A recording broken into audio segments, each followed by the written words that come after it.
দেখলাম সব জায়গায় চাঁদাবাজি করে কারা? আওয়ামী লীগ যাওয়ার পরে এখন চাঁদাবাজি কারা করে? বলতে ভয় লাগে। আর সাকিতু আলাল হক শয়তানুল আখরাস, রাসূলুল্লাহ সাল্লাল্লাহু আলাইহি হাদিস। হকের ব্যাপারে কোনো চুপ থাকা যাবে না, সে গঙ্গা শয়তান। আমি বলি না, আল্লাহ রাসূল বলতেছে কালিমাতুল হককে ইনদা সুলতানুল জাহিল আফজালুল জিহাদ। হক কথা জালেম বাচ্চার সামনে বলা সবচেয়ে উত্তম বড় জিহাদ। কি আমরা সেই জিহাদে থাকবো না? না বিএনপির কয়টা চাঁদাবাজ, ওই সমস্ত টেন্ডারবাজদেরকে, মাস্তানদেরকে, মাসেলম্যানদেরকে দেখলে আমরা ভয় পাবো? কি পাবো? আমরা কাকে ভয় পাই? আল্লাহকে ভয় পাই।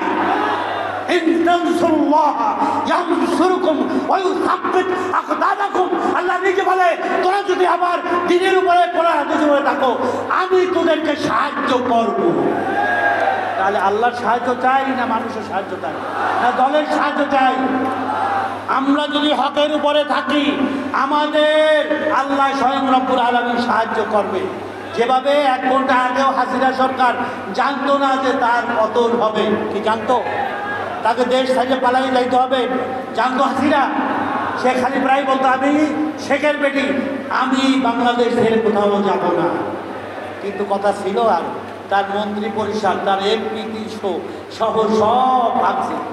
এখন যারা আছে কিছু জেলে আর বাইরে হইয়া তাফালিং করতেছে, কোন সময় ক্ষমতায় যাইবে, শয়তানি যত আছে করতেছে। কি ঠিক কিনা? তোমরা যত শয়তানি করো, ষড়যন্ত্র করো, আল্লাহ বড় সবচেয়ে ষড়যন্ত্রকে ধ্বংস করে দেবেন। আমি আপনাদেরকে বলি আজকের এই যুব অন্বেষণ থেকে, যে চরমনাই ইসলামী আন্দোলন বাংলাদেশ নিয়ে অনেকে বিভিন্ন আমরা ফেসবুকে দেখতেছি, আমরা সামাজিক মাধ্যমে দেখতেছি, বিভিন্ন ধরনের কমেন্ট করে। চরমনাইকে আজ পর্যন্ত 1987 সন মেয়েরার জন্ম আমাদের শায়েখ মুর্শিদ ফজলুল করিম রহমতুল্লাহর হাতে। 87 সনে এই পর্যন্ত কোনো আমাদের একটা নেতা কর্মীকে কোনো চাঁদার সাথে যুক্ত হতে দেখছে? কোনো টেন্ডারবাজি করছে? কোনো ধর্ষণে পাইছেন? কোনো খুন খারাপিতে পাইছেন? ব্যাংকে লুটে পাইছেন? সমস্ত বিএনপি ওই সন্ত্রাসীরা তারার সাথে জড়িত। এ ব্যাপারে বিএনপিকে বলতে চাই, আপনি যদি আগামীতে এই দেশে গণতন্ত্র চান, ভোট চান, আপনার কর্মীদেরকে আপনি বহিষ্কার করে একটা স্বচ্ছ বিএনপি গঠন করে নির্বাচনে আসেন।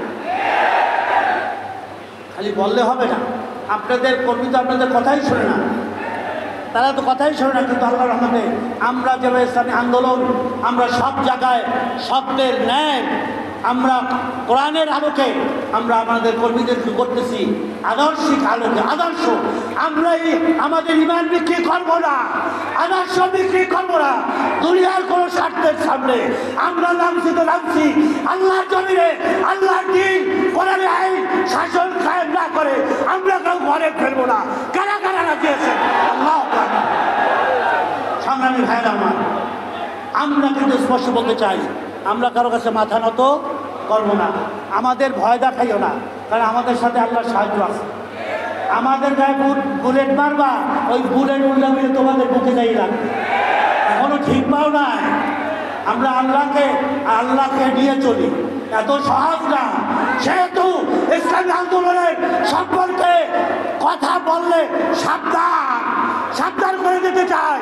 ইসলামী আন্দোলন সম্পর্কে কথা বললে আমাদের উপরে যদি আক্রমণ আছে, আমরা কিন্তু ছেড়ে দেব না, আমরা প্রতিহত করবো, আমরা আক্রমণ করবো না।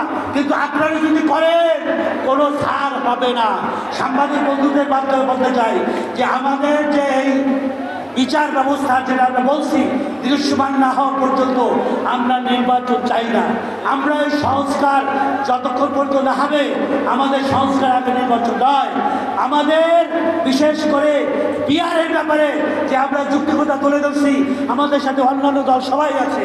এই পিয়ার পদ্ধতির মাধ্যমেই আগামী নির্বাচন হবে। এই সাথে আপনারা কি চান? পিয়ারের মাধ্যমে নির্বাচন চাই। আমাদের সাথে অন্যান্য দল সবাই আছে, এনসিপি আছে, জামাত আছে, আপনার ইসলামী 5টা দল ইসলামী তারাও আছে, খেলাফত বাংলাদেশ, খেলাফত মজলিস, খেলাফত আন্দোলন শুরু করে আপনার আমার দেশ পার্টি থেকে শুরু করে সবাই আছে, খালি এক বিএনপি।